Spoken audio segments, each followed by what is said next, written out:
Here's a fun question. Do I test cook at the house? Simple question, complicated answer.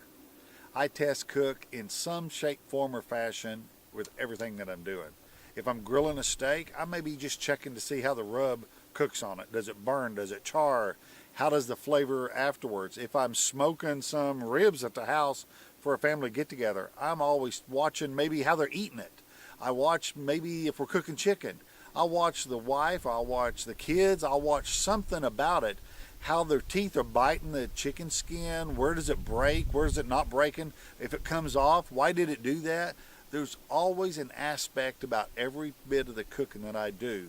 There's something I'm studying about it. So yes, I test cook at the house.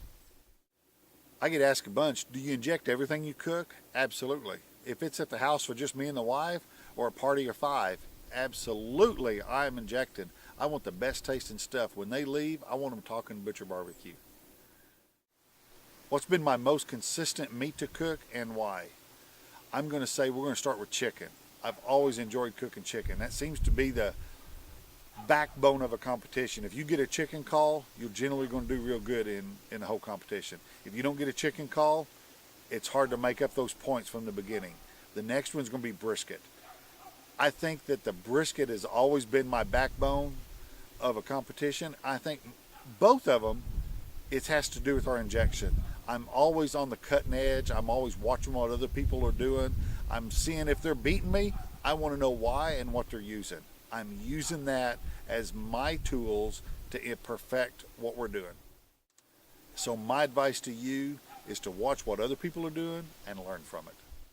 We do quite a few videos, and the funniest thing I get all the time is, what knife do you use? It's so sharp. I want mine just like that. It's real simple, folks. It's not just the knife, it's how you treat your knife. That's your tool. It's just like a carpenter. Treat your tools right. Keep them sharp. If you have to use your steel, don't wait till it's dull. Use your steel before it's needed. That'll keep it sharp. Let's talk binders. Binder for barbecue is something that is used to help adhere the rub to the meat. There's lots of classic binders. Wet mustard, table mustard, that's the most common. That's a pretty decent binder. It will help hold the rub on the meat. Myth that I don't believe works at all is olive oil. People say rub the olive oil, it'll help adhere the rub to it. I don't think it does. It causes a barrier between the muscle fiber and the rub, and it does wipe off real easy. So I'm not a firm believer in using an olive oil. The reason I'm not a firm believer in the olive oil is with the barrier that it builds, the purpose of the rub is not to just stick, but to soak into the meat. It needs to get that flavor in it, and that oil just doesn't allow it to happen. With the mustard, it will at least help with that. The whole purpose of the rub is to get that flavor in the meat, not necessarily just as a crust, the bark, but in the flavor of the meat. And the oil doesn't do that. But you could use some injections that I know about. That'll help a lot too.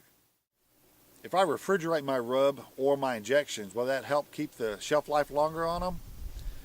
It doesn't hurt them, but what does hurt it is when you take it out of the refrigerator, it will have a tendency to draw moisture and clump up.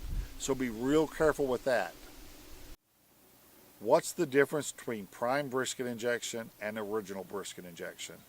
The base of the two are the same. The prime brisket injection has evolved from the original brisket injection along with our prime dust. The prime dust is the beef flavoring that we add to it to ramp up the flavor for competition cooking. Now we've married the two together and call it prime injection. So if you're looking for a larger, more robust, natural flavor beef injection, that's the one you need, prime brisket. The difference between the open pit pork injection and our original pork injection is the open pit has evolved from competition flavors. It has a little bit more in-depth flavor, a lot more spice, and a back sweetness that just you can't put your finger on.